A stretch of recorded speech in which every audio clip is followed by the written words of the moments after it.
Grove or Independence County Raceway. Every Friday night and every Saturday night, I'd go to Benton Speedboat, which is Benton, Arkansas. It's now called I-30 Speedway. So I'd race Friday and Saturday night. And why did you want to race? I wasn't any good at anything. I couldn't play basketball, couldn't play football. I wasn't very good at baseball, and I wasn't good at anything. And I could drive a car. I could ride a motorcycle before I could really drive a car, and then I could really drive a car well. And it was something that I was pretty good at right from the start. And everybody likes to be good at something. Yeah. Was your family? What connected you to motorsports though? Was your family in it? Were you going with someone else? Was there a garage down the street? My dad was a race enthusiast of any kind. We went to drag races. Then we went to the Daytona 500, I think about 72 or 73. Wow. And we sat in the stands and watched the races. And, so we were just a fan. And we went every Friday night. We'd go out in 73. We'd go out to the dirt track, at local dirt track and Batesville Speedway, and hang out in the pits. And the last night of the season, 73, we were standing there and I looked at him and my dad, and I said, let's build me one of these for next year. Wow. I'll be dang. But whose 55 Chevy was this? And whose weeds did you pull them out of? Dude, I don't know that. I need to ask Larry Shaw if he knows where the car came from, but it was just an old car out in the weeds. Yeah. Oh, and Lord. we pulled it out, pulled the motor out of it, and sent it to Lonati Cams in Memphis and had them put a cam in it and hop it all up. Then we went out for the first practice night out there, and I made 4 or 5 laps, and a rod came through the block. So we were in trouble. So we went to the guy who was winning all the races, at Wayne Brooks, and we asked him if he had an engine. And he says, well, I got an old wore out standby backup engine. I'll, let you use. And then we can work on, it takes us about a month to build you one. We can work on building you an engine. So we took that old standby engine, and it ran so awesome. We didn't want to give it back. And, it took us a little bit to get going, but we beat him a few times, with that thing. And that was pretty cool. You beat him with his own engine. Yes, sir. When did you win your first race? It was sometime we started racing, I think April. And I'm just going to guess. I've got the journals, so it probably says there at the museum. I've got the journal of every race of 74, 75, and so it probably says. But I'm going to guess by May. Oh man, fast! And how old were you?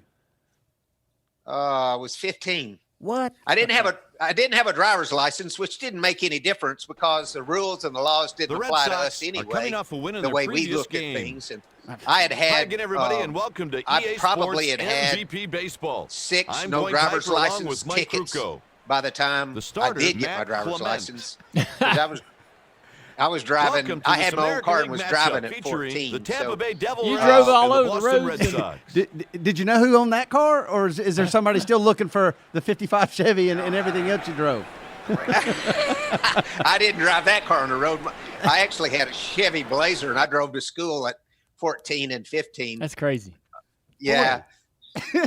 Oh my goodness! Did you know the cops or something? I mean, what's the connection? How do you get away with all this stuff? I got tickets, but my dad, which is a whole nother story, my dad got really mad. There was one day on a Sunday, he said, Mark, he probably wanted me out of his hair. And we were at home, and he said, go down to the trucking company and check on the reefer units on the trailers, make sure they're all running. So I went. I got a ticket for no driver's license. I came home. He was so furious and mad, he made me jump in the car with him. He tore out. He found the guy parked in the restaurant parking lot. He burned a 360 around it, and then cussed him out. And I was scared, horrified, nothing ever happened. My dad was, they should do a movie about my dad. There's so many insane stories about him. What was his name? Put his head down and just kept Julian. on until his base coach said stop. Julian Martin, the life story of Julian Martin. That is a movie. Yeah, he was. His nickname was the Cat, because he should have been dead at least 8 times before it finally got him. You should do a podcast just on him. I know. Yeah. I know you race. I've seen your pictures. There's a lot of people that post pictures of you Clement delivers a call from the strike, 70s. a slider. There's some dirt There's not a pictures cloud of you. in sight. Like you ran What a asphalt great and day dirt. to play baseball. How much dirt experience did Get you the other way have, out to and right. what was your That'll opinion do it of? for the Devil I know Rays you in the ended up on first. asphalt and ASA and all that years And now later the and starting dominated. lineup for the home But what was your team. opinion of racing on dirt? Today's starter So for the first visiting 2 team, years I ran the Rob 6-cylinder division, and then And my here's a third look year at in the '76 we defense. built a late model, and so my dad was all about power, so we built this car, and it was a tank. Larry Phillips Next at built the the plate, chassis for Johnny us, Damon. and it was heavy. And my dad had a 496 cubic inch big block built for it. So the car weighed 3,200 pounds. It was probably 54% nose weight. Gets the call And for a I strike. couldn't steer the car. I was He really keeps 110 guys off pounds, balance with 4 different things. 17 years old, Ground and ball I to the just third couldn't keep baseman. up with the front, the One front out. tires. So we ran it 2 or 3 weeks, and then we went to the junkyard and got This batter's all the been stuff known to to go put on power streaks steering on it. versus right-handed Once we put pitching. power steering on it, we started winning races right away. Fastball So for a strike. by the With fall, this we guy were hitting traveling cut, out infielders of should be on their state toes. to the This big guy's got races some great to be wheels. challenged, because it wasn't any fun. We wanted to always be challenged. And He's so around first. by the end of the season, we were traveling all Gibson over the has place. himself a There were two-base no hit. asphalt Guys racetracks at this in level will Arkansas. turn misexecuted pitches into Well, hits all the time. Fort Smith, Arkansas, but it was 200 miles away. So there was the Daytona Fastball 500 for a was strike. not on dirt. It was on asphalt.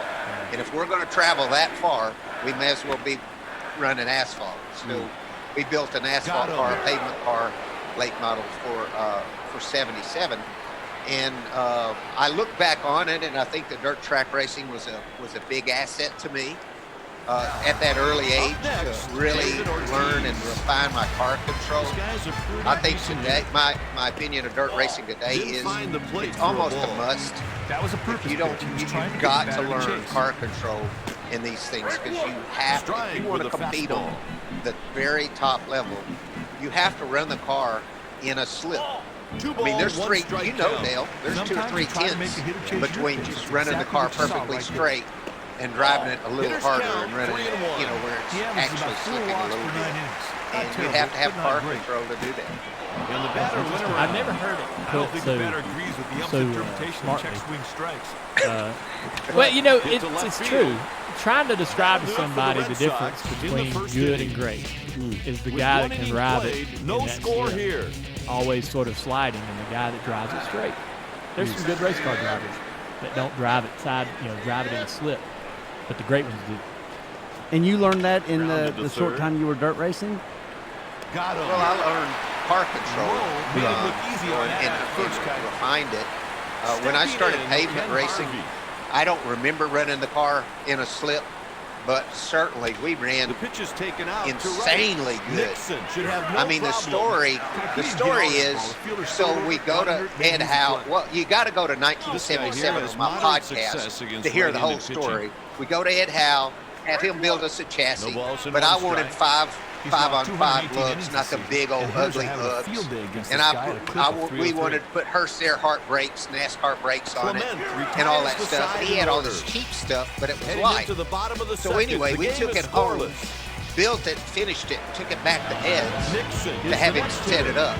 And he This sounds totally is a C-plus hitter squashed against us, right-handed embarrassed and humiliated us because the car was too Fastball heavy outside. and it wouldn't get the Going out weight of the zone, the distribution fish that he weren't wanted and all that stuff. So we jacked the car up and we took all that Breaking stuff ball off is inside. and put the lighter Sometimes you hooks try and to all make a that hitter stuff chase on your it. pitch. That's exactly And what you we saw right ordered there. some aluminum heads. We were going to get some aluminum Ball heads strike. because they were just starting to get good. And in order to get 2 months experience in a week and a half, There's a strike. we're going to go to New Smyrna for the World Series of Asphalt Racing. Speed weeks, 9 nights in a row, and Now we're going to do 3-2. that. Well, I don't know nothing about tires. I see cars with Hoosier tires on them. So I got a set of Hoosier He draws tires, the walk. and we don't run that good the first night. And they wrecked right in front of me in the heat race. and I put it in the wall and bend the snout something terrible. And so we're out 2 nights, but my dad calls Ed, and Ed's down there, and he comes and looks at the car, and he says, well, it's bent, but you might as well put it back together and get the boys some experience. And so it took us 2 nights to get it all rebuilt, radiator in it, because it was just healed. And so we missed 2 nights. So we went out there the 4th night. Well, Jody Ridley was on a Firestone tire deal. And he had been out there, and he blew a motor up the first night, the second night, and the third night. He didn't have nothing left. So we went home. He went home. No swing. And so we're unloading the car, and for some weird reason, the guys from Firestone Tire come over and ask me if we want to try a set of tires. No charge. And I'm like, yeah, sure. So we roll a set of wheels over there, and it comes back. They're scuffs. They're 98. They're Jody Ridley scuffs. And we both of them in the car.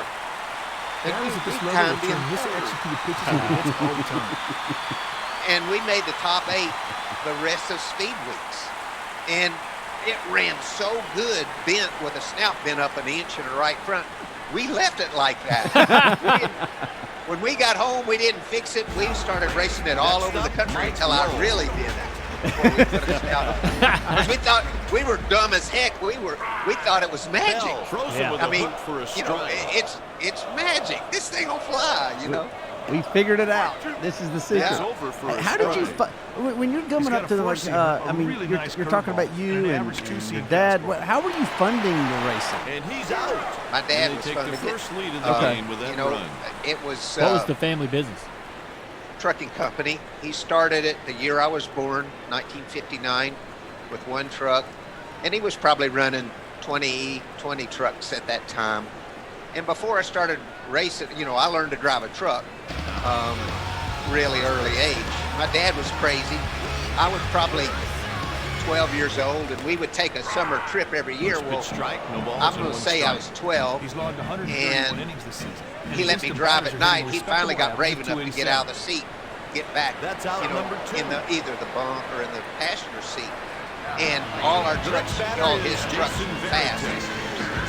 And so I'm driving this thing, and it's nighttime, and I'm passing trucks, and he reaches over and flips on the dome light so that the other driver can see that he's getting passed by a little kid. By a 12-year-old at night. Yeah. Oh my In a God. truck, yeah. So my dad, it was really cool. Steve Neal would always make a mention of something about flip that dome light on. Yeah. Flip that dome light. That's hilarious. Wow, he's driving trucks at 12. I mean, no wonder you got this thing figured out. You said you weren't good at anything. My gosh, you were driving trucks at 12. That retires the side. So I'd go down to the trucking company on Saturday, every Saturday, and wash trucks just so I'd get to park them. So instead of pulling them up there and washing them and then backing them back in, when I'd finish washing them, I'd go around the block in order to back it back in its spot. Yeah. And so I would wash trucks just so I get to take them around the block. So, yeah, driving was my thing. I could do Ground that. ball to the right side. Okay, since we have Mark here with us on the download, we decided to make him part of our Valvoline segment. So, Mark, Valvoline is a big supporter of this show, and they were a huge supporter of you back in the day. And since they are the original motor oil, they are all about originals. So what's the most original person? Who is the most original person that you ever worked with?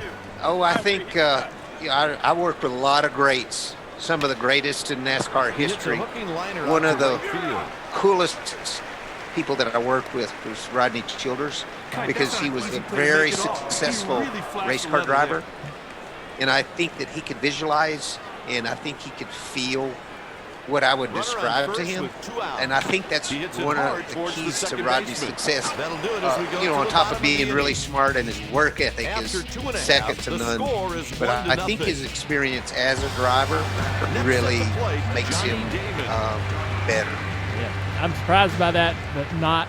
I have to agree with you. I've known Rodney since we were kids, and boy, he is amazing, real sharp. All right, Mark, when we've talked about Valvoline, we often talk about your big streak of 4 straight race wins in 1993. You've done a lot of things in this sport. What stands out to you about that streak? That streak in '93 we were so hot. It was unbelievable. I mean, our cars were so freaking fast, and we were just pulling them off. And we won. I remember winning the 4th one in a row in Darlington and getting my car to drive home. And you kind of know the feeling, Dale. It's just surreal. I mean, I'm driving down the road and I'm like, that's incredible, man. 4 in a row. And we go to the next week to Richmond, and we're about halfway through the race. We're leading by half a lap, and I'm running like half throttle because I don't want to get any further away because NASCAR is going to get mad at us and start messing with us in an inspection or something. So it looks like it's going to be 5 in a row. I mean, it looked like. And then you get how you get on into the night and things change. For some reason, we lost our speed and we didn't win the race. But I really thought that we were going to win 5. Well, man, we love that we were able to make Mark part of our Valvoline segment. It just makes sense to do that. Right. Oh, yeah, it feels right. Valvoline, man, they're the original motor. You talked about your podcast. Mark has his own podcast, and he does this very interesting process of doing a podcast for each year of his career in racing, and which is awesome because, like he says, if you want to hear some story, go to the 1977 podcast. There you go. That's where you find it. And when you came on before we got started, you mentioned that 1980 and 81 particularly were very interesting years. What made 80 so interesting? Well, 80 was interesting because in '79 I still ran a Howe car. Although I moved to Indiana, Dylan, I went to in '78 I won the World Series of Asphalt Racing, Speed Week tournament, won the championship, but there was no money in it. So I'd already proven, that I could do that, and I also won the ASA championship in '78. So in '79 I wasn't going to go run because it cost too much money to go run it, and I didn't have anything yet to prove. And I was on the free everything, a tire deal with Firestone. Ed Howe gave me chassis and all that stuff. So during that time, they had the Overtrack Trade Show at Daytona, which is like PRI now. And so I went to Daytona to watch Speed Weeks and to go to the trade show and drum up free stuff. Because at that time, it was my program. Pretty much. I mean, I was funding it. There wasn't much to fund. I didn't have to buy parts anymore. And so the purse money pretty much covered it. So I go down there drumming up free parts, and I meet Ray Dillon, and I hit him up for free springs. And we'll put you on a spring deal. And if you want a trailer, we'll put you on a trailer because we build trailers too. And he said, if you want a shop, I'll give you a free shop to work in. And if you want a house, the house next door is $150 a month. I'll rent it to you. Geez, most people call this the lottery. When you win something like that. My goodness. So in April of '79, when I get home from Speed Week in March '79, I moved to Indiana because that's going to be more centrally located to run ASA in Wisconsin, all the Arco shows and short tracks. And so Dylan had something in his mind all along. We're going to design a race car and kill with it. So '79, I race out of there. Dylan gives me a key to the shop. He don't charge me nothing for anything. I can go over there anytime and use his equipment. I can get parts, whatever. So about 2/3 of the way through the season, he says, let's design a car, because we were running conventional pulls. I want to build a and a Camaro Sprunts down. I want to build a tubular frame, coil over, rack and pinion car. And I said, well, I'm going to tell you right now, if we do it, you're going to have to get a surface plate. We're not building this junk in the floor like you are now. These cars you build are junk. And so he gets a surface plate, and we start designing this car, the Dillon Mark II chassis, into '79. So we go into '80 with that car. I think I ran 38 races that year, and I had quick time 33 times. Almost every one of them was a track record. Everybody that raced short track had to have one. Trickle had to buy one. Rusty had to buy one. Everybody had to have that car. And so we owned We owned them with that car. I mean, it was insane. That That's one the is three-spring driven car deep from to center. 1980. So explain the podcast. three-spring car. Tremendous over-the-shoulder grab. So that car had great win, a tough 62% chance. left Well side weight done. and This righty knows how to handle 52% rear right-handers on the weight. mound. And so He goes out to it right. was loose everywhere I went. Oh, what a It was catch. fast. We would break the He track gives up records. But everything to get that that ball was the hit. year that I broke my ankles, and we put Darrell in the He car. And I told delivers. him before we went, I said, we're going to break the pitch is track pulled record and win the out race. to the left side. And we did. And I knew we could break the track record because I just set the track record there, and it was way too loose. So I fought loose all the time. And I noticed when I'd get home and unstrap the right rear on the He trailer fouled it to off unload to the the car left. that the spring would be about an inch away. The right rear spring would be about an inch away from the adjuster. It wasn't like that when I'd leave the house, but when I'd get home with the fuel burned off, Taken it would for a be ball. so, it'd be all, away from the adjuster. And I'm like, that's not right, because this thing The is like count is all 2-2. wedge until it rolls over on that spring and then it starts taking it out. That's bad. What am I going to do about that? Well, I can't figure it out because I've got 3-2. a Sometimes 200 you try in the to left make rear him and a change your 150 course. spring in That's the right exactly what rear. you saw right there. And I got to have all this wedge. I need more wedge. Jones And I'm will take taking a stagger seat. out. The Strike car's three. always loose, and it's the fastest thing out there. So I go to Winchester, and at Winchester with all the bank, like Going into Bristol, the bottom I of had the a fourth, 500 the and Devil 200 in Rays it. lead 500 by left one rear, run. 200 right rear, and it's loose, and I'm down to a quarter-inch of rear stagger, and it's still loose. And I looked up under it, and the spring's away from it 1.5 inches. And I'm just pissed. So take that spring 95 out. mile an hour And I went out, and fastball I'd misses. start out about 55 mile an hour, and I'd speed up, and everything's okay. So then I dive it down in the Nixon corner, and it takes. drags it back. And And I'm it's like, high for a ball. dummy, you got to put a 700 in the left rear. You just took 200 pounds of rear spring out of it. 2-1. And if you're not going to have a right rear spring, you got to up it to 700, put the 700 in it. He's going back. And the track At record the was track. 1604. We ran Over the shoulder. What a 1574. Broke it by That was not 3 an easy tenths. catch at all, big boy. And, Great defense. It's just insane. So it's just, there's stories upon stories and layers to He swiped 6 1980. bases. Also, at the end of Here's the 80 is 0-1 when we delivery. start building. I The decide, appeal goes it's to time third. to try Cup because they He just started to swing, downsized the but cars managed to stop. to the little cars, and everybody's off base. He hits it Nobody's over got it towards figured second. out. And There's an out. this is my 3rd year in a row winning the ASA championship kind of go car. The next batter So, is Mike Lowe. We start building that first Cup car to do 5 races and building a Taken for a ball. Busch car, Xfinity now it's called, for 5 races. And I'm also going to run one ARCA race at Talladega. Taken So I'm for going a to use ball. the They're gonna Xfinity have to car do to get something super out there. Some of speedway these pitches ain't experience, even close. but I'm going to run the Cup car at short tracks where I think I probably know more about it than the Cup guys do. And so 3-1 there's a count. lot of story about building that car. And then 81 tells about, well, that car had 60% left side And he weight. takes the walk. I mean, Oh, it's that too bad he Cup watched car this guy. did. He just lets him get away. And there's a lot of interesting stories about the Goes to setup. the plate. It takes me to the 3rd race to figure out He if delivers. the car good enough to get the pole. And then it takes me to the 4th race to figure out how to keep the car from burning the tires off of it. But it had 51% He goes rear out weight. to right. And when I finally figured out it needed 51% Curves front foul. weight, then I started staying on my tires. We ran 3rd at Martinsville and ran 7th at Richmond. Off with the it. handle. So Foul that's what- territory. I had never been to a Cup race, garage, or pit. I'd never been. Only thing That's I'd ever the been third is out in the with grandstands one at man left Daytona and aboard. Talladega when I started running those 5 races. So I mean, there's a lot of cool stuff in 80 and 81.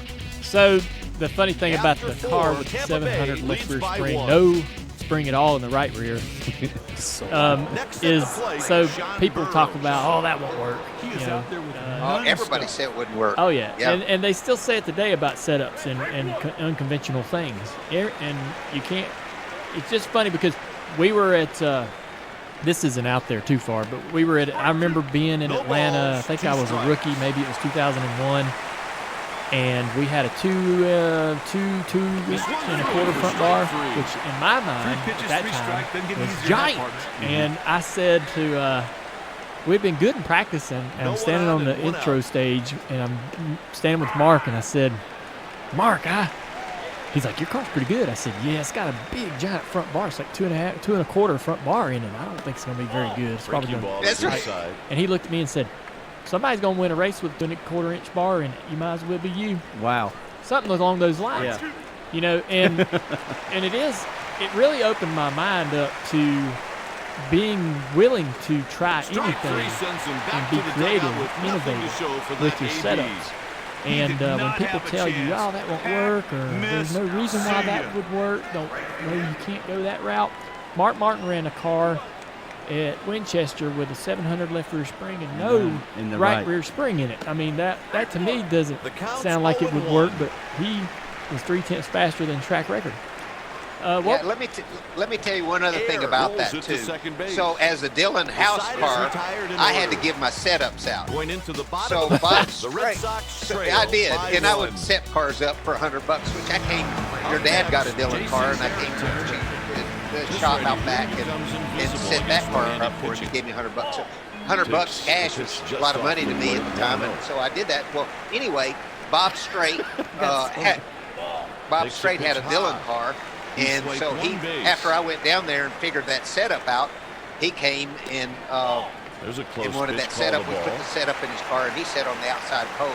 So it wasn't just when he saw that for the first time, did he go, "You're not telling the truth. This can't be right." Right. No, these guys thought I walked on water. They said, "If you're doing it, we're doing it." You know, so. And now he did run a 1603, so we still beat him pretty good. I mean, my cars were really good. The thing that I always did, you ran one car all year, and you tried not to tear it up. And so when you'd bring it home, you do your regular maintenance, and then you'd spend the rest of the week grinding on something, sanding on something, or pushing on the body a little bit, or pulling or tucking, to make the car better. So we never stopped.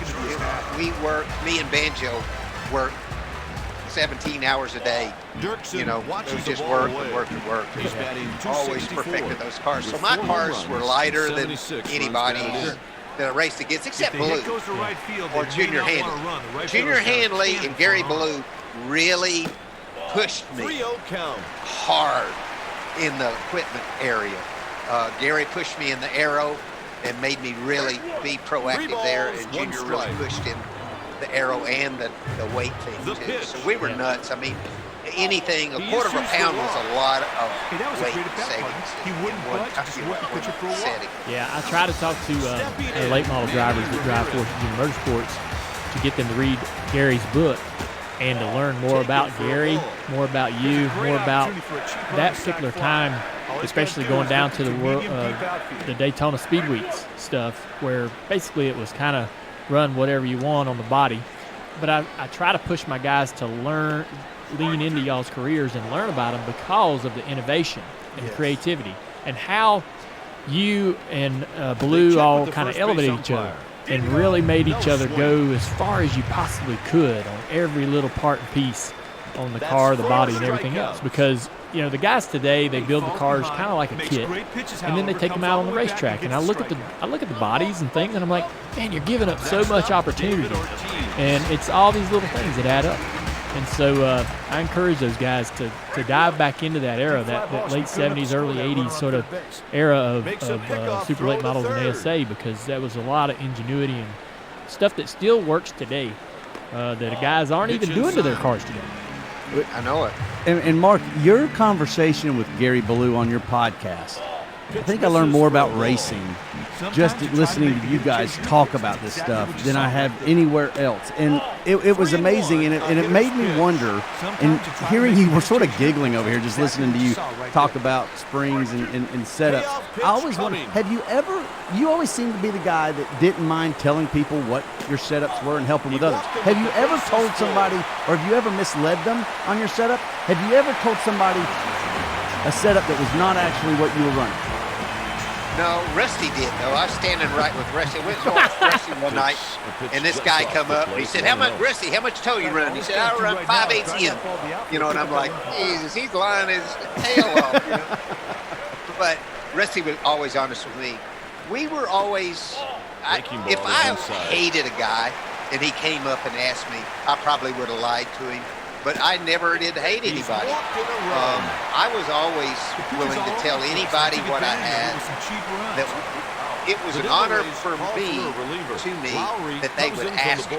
Wow. If they'd come up and ask me, I was honored, and I would be happy to tell them because I was going to beat them anyway. Wow. And you know, that was the way it was. I got into NASCAR, and we talked a lot less, but still, Rusty. If Rusty had 3 bad weeks in a row and wasn't running good, he'd come up and say, "Mark, what he got?" And I'd tell him everything.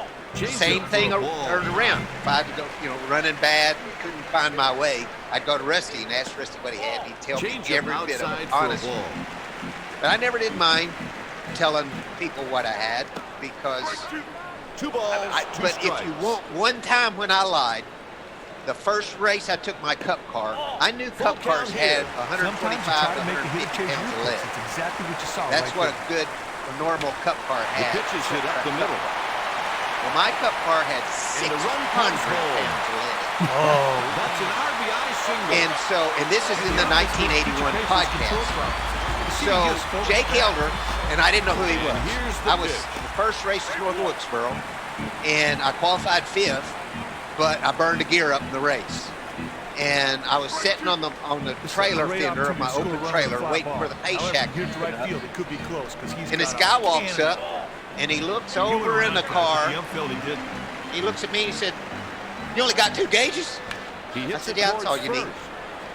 He goes into Water second temperature hard. There's out "You ain't got no number 3. tack?" Now there's I a said, great "No, you example don't of the need defense one." picking you up. They turned a sweet double play right there. Because I was, I'm pretty full of myself at this point. Score is 4-2. And then he says, "How much lead you got in this car?" Batter is Aubrey Huff. And now Jake Elder's paying attention because he ain't never seen me before in his life. But he's seen this guy come that he don't know, qualified Weekly hit 5th, ball out and to he third might not base. have been super educated, but he's smart enough to know he need to be looking at my car and see what's the heck's going on. He said, "How much lead you got in this car?" And I wasn't prepared for that. Hadn't thought about anybody ever asking me that. So I lied and said 400 pounds. Count. And he almost fell out. You know Jake. Oh, yeah. And the pitch. You know how Jake was. He couldn't believe it. Then he looks at me and he says, Outside. "You don't know who I am, do you?" 13 I wins said, "No." and 12 losses so far. He said, this year. "J.C. Elder."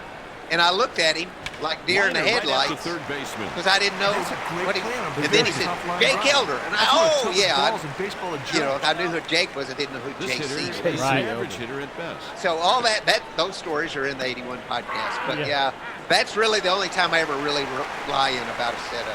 But you didn't even lie. You still, shot pretty high. Yeah, right. Right. You still gave them something that blew their doors off, Yeah. right?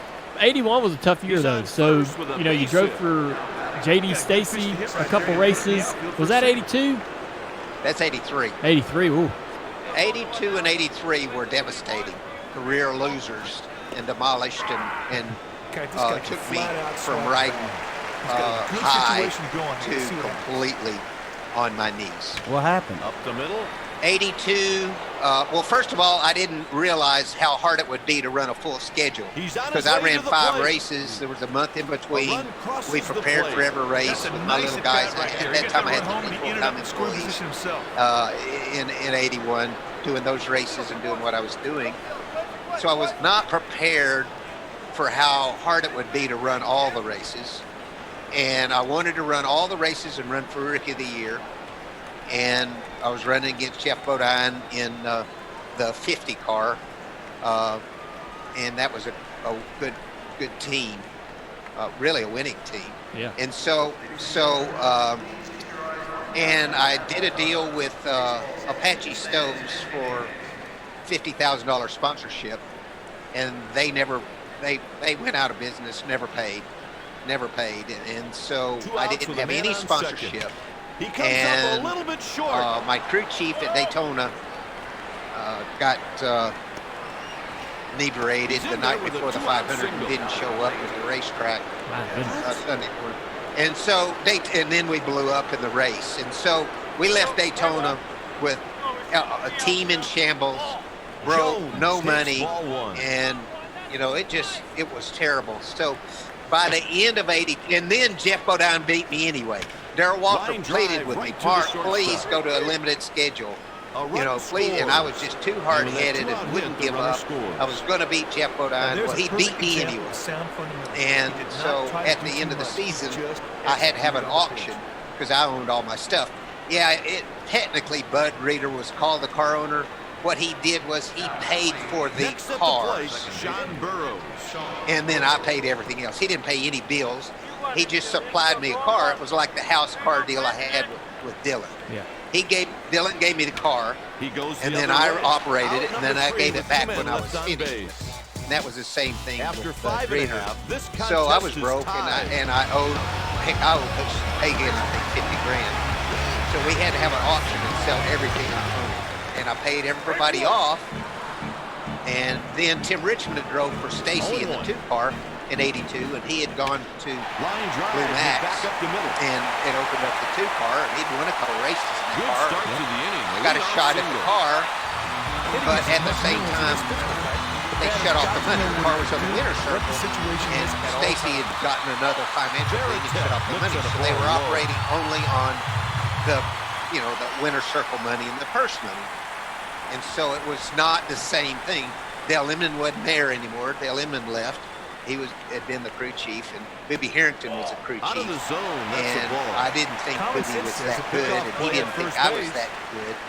And after we ran 7th at Atlanta on used tires and 3rd at Darlington, we went to Martinsville early in the race, and I tangled with your dad and going into the corner and spun out and got hit and messed the car up.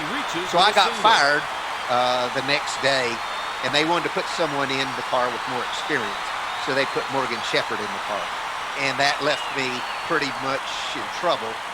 Morgan McClure came along, but they were before they were any good. They had an old Cutlass that was horrendously pitiful, terrible. G.C. Spencer was the crew chief. He was outdated.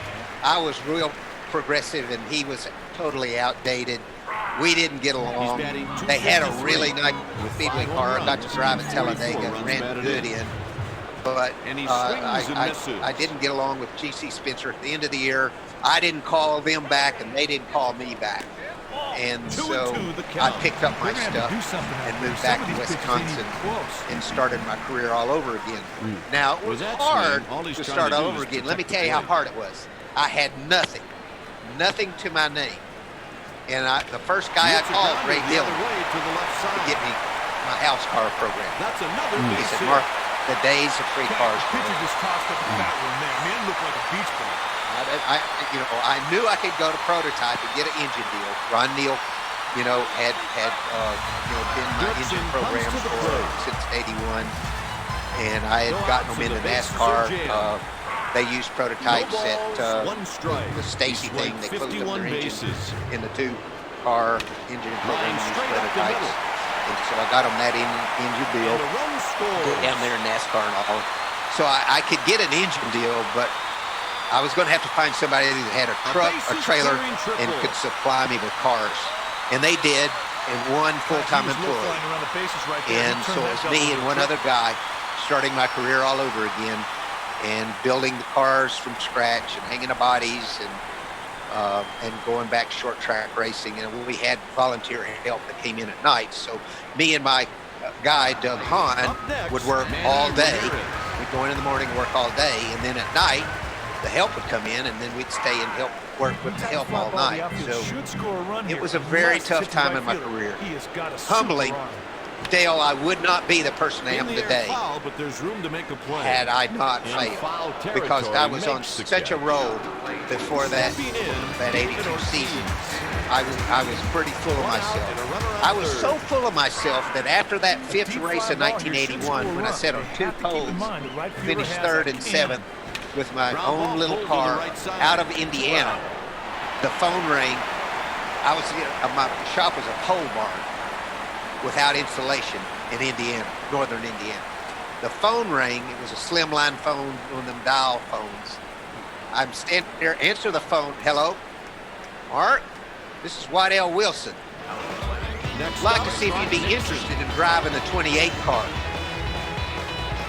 And I said, no, I'd rather do my own deal.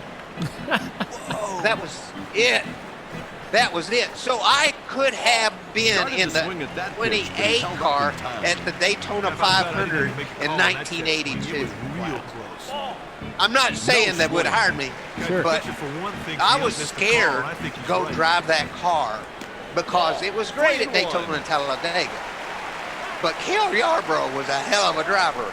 Yeah. And I didn't think those cars for everywhere else was as good as cars I could build. And I was afraid I would go in there and be strapped with cars that weren't good enough for me, because I believed at the time that the reason I won races is because I knew more about cars than everybody else. You get that, don't you? I do. mean, Absolutely. But, Yeah. but when you lose everything, I'd imagine it shook your foundation. Did you ever consider giving it up? The Red Sox go to the Well, bullpen. I mean, I thought about it, but what would I do? Right. I mean, my dad asked me if I wanted to come back to Arkansas and run the trucking business. And I was like, no, I Out don't of the wanna do that. zone, that's a ball. I race. That's what I do. You know, I won, ASA 3 championships in a row. I race, man. I'm not going to. That's what I do. And so I didn't even consider going back to Arkansas. And I just dug in and started making phone calls and found a guy in Beaver Dam, Wisconsin, who had one 2-ball, 2-strike late count. model and was willing to build another one so that we'd have two, an ASA car and an Art 3-2 Go car, count. one with a big body on it and one with a, stocker body that would run ASA. Strike 3 sends him build a back to Handley the dugout car, with so nothing to show for that We AB. moved up there and I went to Well, you work talk about making a good and pitch right there. He was really started my back career up all against over the again. wall, and That's then right he around the digs same time deep, that makes the great first time I pitches, met and Mark gets the Martin. strikeout. I came downstairs. Dad is living at the lake house at this particular time, and I moved in with Dad in 1981. But I come downstairs, and Dad and Teresa and Mark Martin are in the basement. Dad had a pool table down there in the TV, That's and in y'all were foul watching ground, but he should your have races, room. your ASA races. In foul territory, makes the And catch.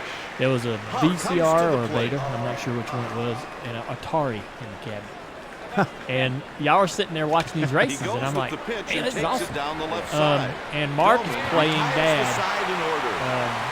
Hey, partner, it's time now for the One of the races in seventh inning Nashville, stretch. the All-American 400, or I can't remember. There was all kinds of races that we would sit there and That watch. was like going to my backyard, singing Of to take me you out to the after ball you game kind at of like you say, Wrigley. got I your was scared career to death. restarted and went back to dominating. Do you remember this, Mark? Obviously you would, right? Yes, The delivery. that was January 1982 is when that Wow. was. Details.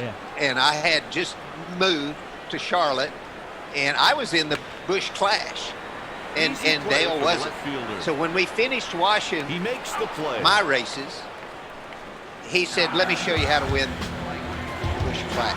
Wow. And he put his race in, and we watched him. Man, Yeah. that's crazy. Takes, and it's Wow. ball Yeah. one. When did you, Pitcher like, had a strategy I in mind. imagine So at this far, the point you batters knew are him pretty taking these well, pitches. right? I mean, when did you guys become at least friendly enough to come over to the house and watch old races? I don't really I don't remember.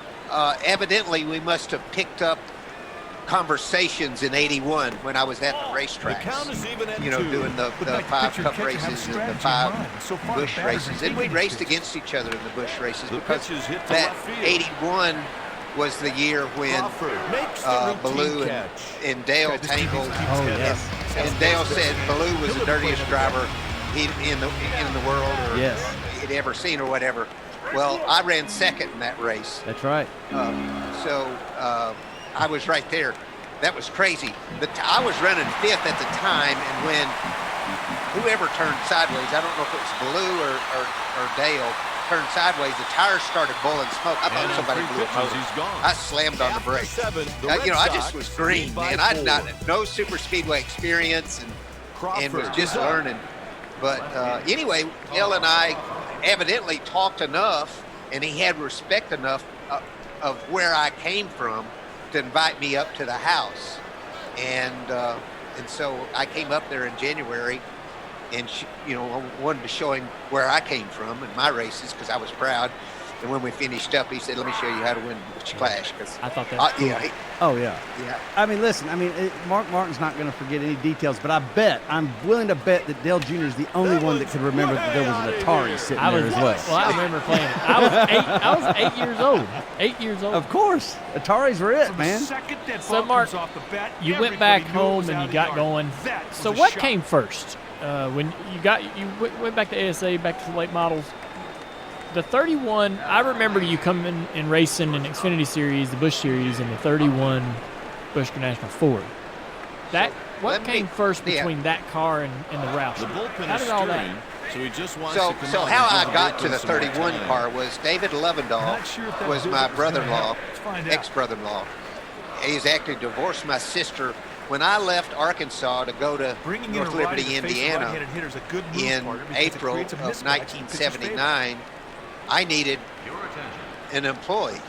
Banjo was with me, Banjo Grimm, but I needed another one. So, I hit David up to go too. So David came, and they were my two employees. He crushed that Paid him one. $100 a week cash, and so my overhead was $200 a week for most all my parts for free. So anyway, I had David stayed with me all through the first years. I think he was the one that left the rag in the carburetor at Richmond in 1981 when I was on the pole and the car wouldn't start. I had to start a lap down at the end of the field by the time I got out on the racetrack.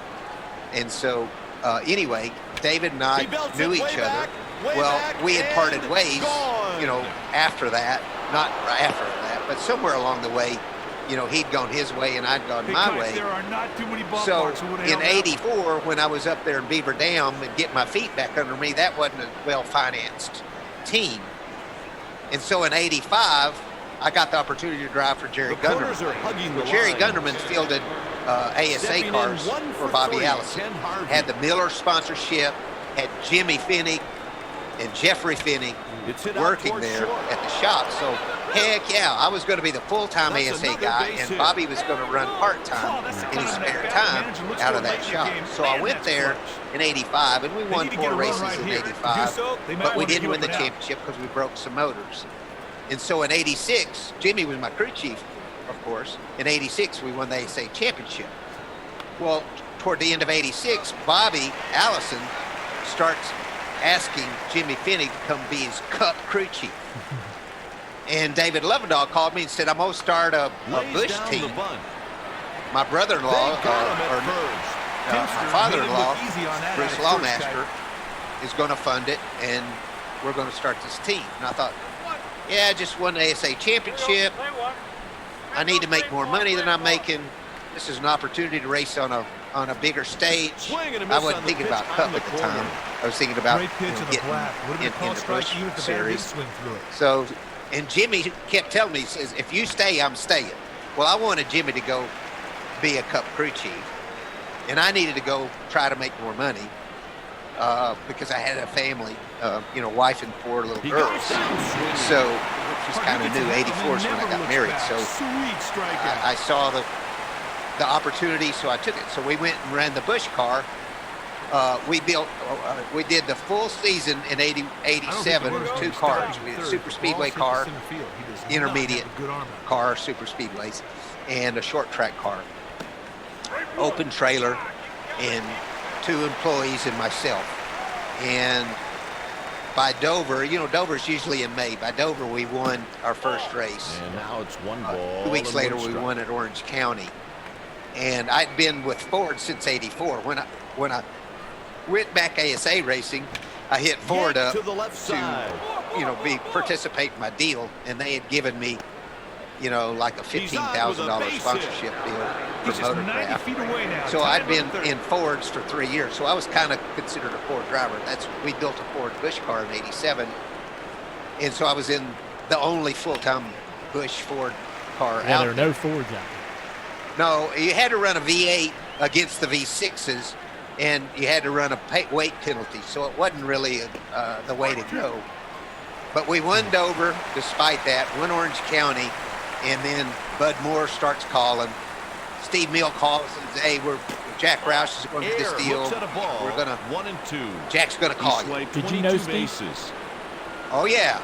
I knew Steve from 82. Steve, not everybody knew who I was, and not everybody treated me. A lot of people treated me like I was just a guy at the racetrack racing, which is fine. That's fine.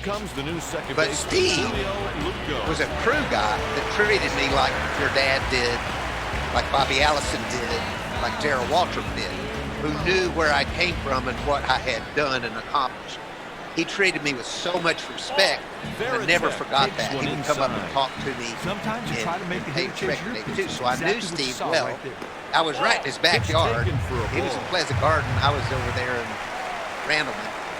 And so he kept saying, Jack was going to call you with months and months and months passed by. And he'd call me, Jack would call you. And nothing ever transpired with Bud Moore.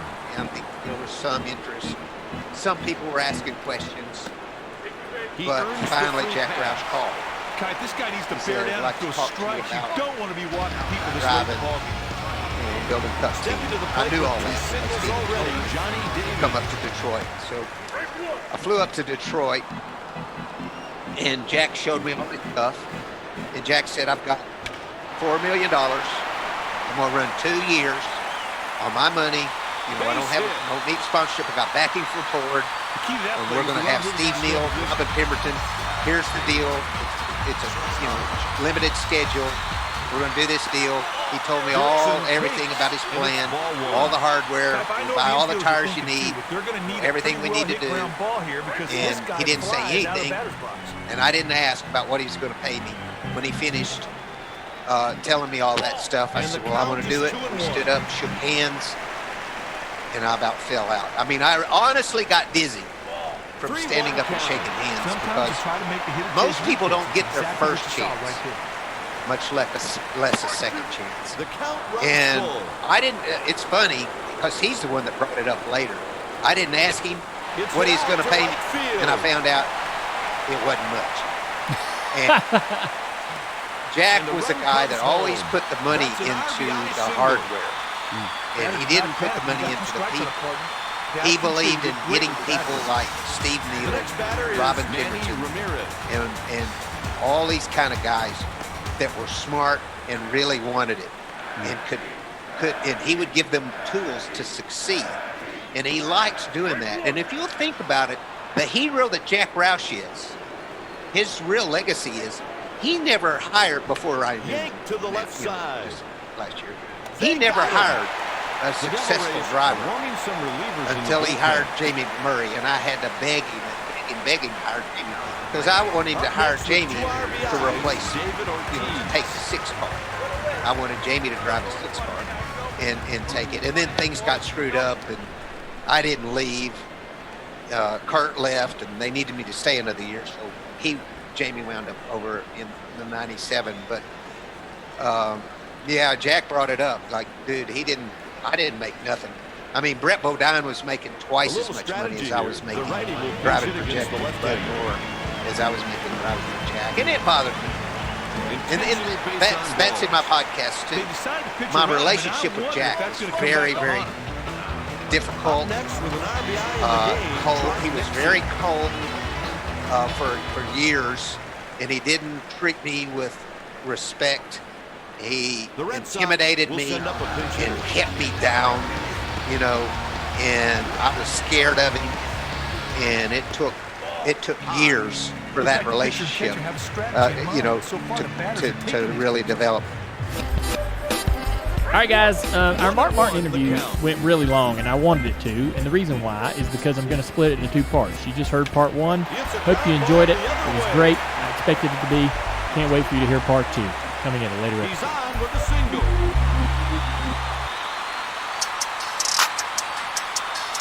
All right, Mike, there's nothing worse than going to a meeting or an event, and you put on that nice shirt. It just doesn't fit right.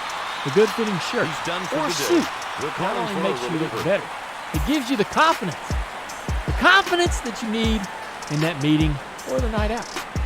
With Indochino, you can get made-to-measure clothing at fair prices.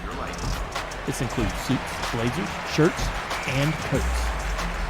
You get to customize everything, from the fabric and lining to the lapel shape and the monogram, the choices. It's all yours.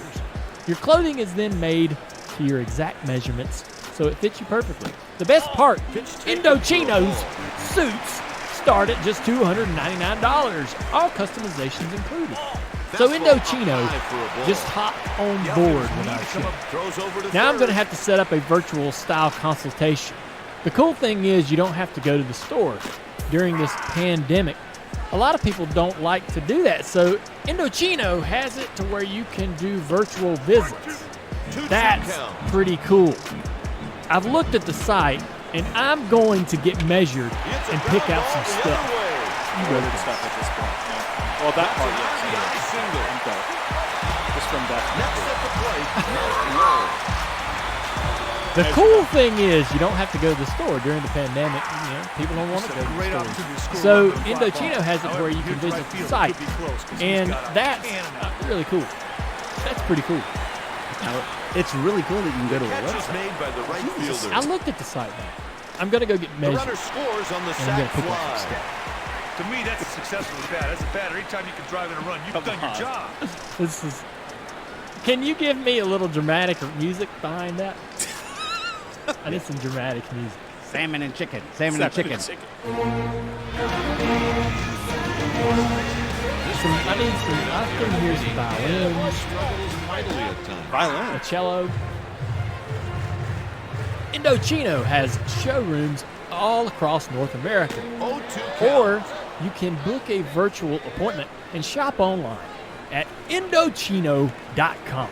And right now, you can get an extra $30 off any purchase of $399 or more at Indochino.com when you enter Dale Jr. at checkout.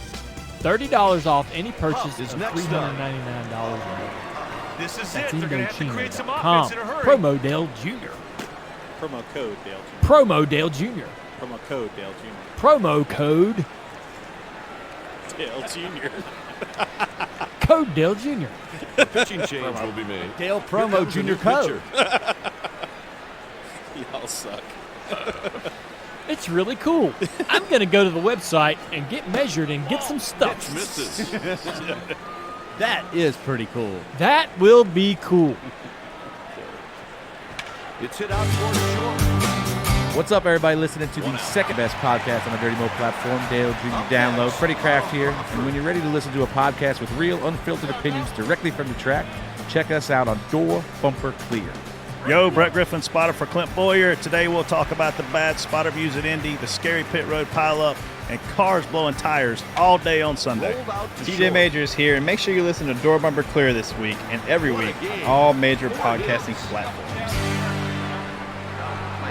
What's next, pal? Odd history. All right, guys, odd history. The odd history title is Stuck. I'm going to. Ultra creative. I'm just letting you know what the odd history title is because I haven't read this. I'm reading it with you, learning about it. The title is Stuck from Matthew Dillon. We've heard before about drivers, several of them having dreams that they show up on the grid and they've forgotten their helmet or something, and we're not able to start the race. I've had those dreams. Oh, I've heard about this a lot. Actually. Yes, like showing up in your underwear, right. Or being late. Oh God, waking up and being late. I have that dream all the time. That one splits Not the anymore outfielder. Because it was so much a reality. He's around third. I bet no driver has ever dreamed of what happened That's an RBI to a double. Cup driver at New Hampshire Motor Speedway in 2006. Stepping in. The nightmare happened to Ted Christopher. He was an innocent victim. TC was driving for Kirk Shelmerdine, qualified 43rd in the Lilly Trucking Chevrolet. He strapped into his car for the Sylvania 300 on a beautiful New Hampshire day. But Christopher wasn't allowed to take the green flag to see his spotter. His spotter was stuck in an elevator. Talk about a panic moment. What happened was, before the race was about to start, a car crash on a nearby street knocked out a power line and cut the electricity off of the track. His spotter was taking an elevator to the spotter stand at the moment the power went out, trapping him inside. This prevented him from reporting to his post. As NASCAR requires all cars to have spotters, Christopher was held in the pits until the electricity was restored on lap 4 of the race. I was in that race. My day started in 13th position and ended in the lucky 13th position. Poor TC obviously didn't have any luck. He ended up having brake issues, finishing 41st. It turned out to be the final Cup Series start for the legendary Connecticut short track driver. Stuck by Matthew Dillon. And NASCAR man. Yeah, thank you, NASCAR man. NASCAR man gave us the exciting parts. I don't. NASCAR man is a great follow on social media. You Go definitely follow him. wrote the lead to that, though, didn't you? But NASCAR man, you might want to bring in the titles. And the lead. The lead was. The lead was drivers okay. are dreaming about losing their helmets. Well, let me tell you about a story that has nothing to do with dreams or helmets. Oh, it was a dream segue. All right, speaking of dreams, last call. Well, that was a terrible segue. Last call. All right, guys, last call. It's last call. The show's over.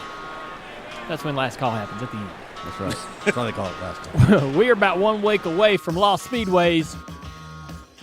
So Lost Speedways is a television show that Dirty Mo Media, everybody basically in this room, helped create for Peacock, which is NBC's new streaming platform. July the 15th, you'll be able to, will they be able to watch them all? Yes. You'll be able to just watch them all on July 15th. Whole show. Whole season. Whole season, right. Binge. And please do, because I'm eager. Matthew, I know you guys are. You can speak for yourselves. I'm eager for feedback.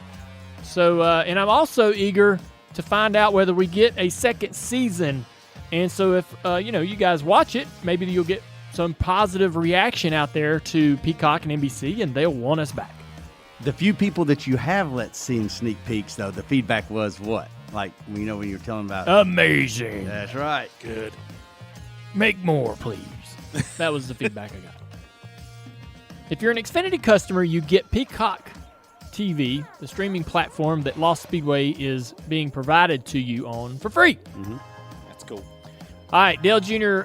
Download, the TV show, is on NBCSN Wednesday at 6 p.m. Eastern. Wednesday at 6 p.m. Eastern on NBCSN. You guys wanted Mark Martin. You got him. I didn't expect any less. He was great. And he's just a cool dude. One of the guys that's just always been a cool dude, and he's still a cool dude. So, great follow on social media. And he's a legend. Hall of Famer, Mark Martin. Thanks for coming on, Mark. We're going to have a second part of this interview coming up in another episode. So tune in for part 2 of Mark Martin. Hope you guys enjoyed the show, and we'll see you next week. This bit of badassery was made by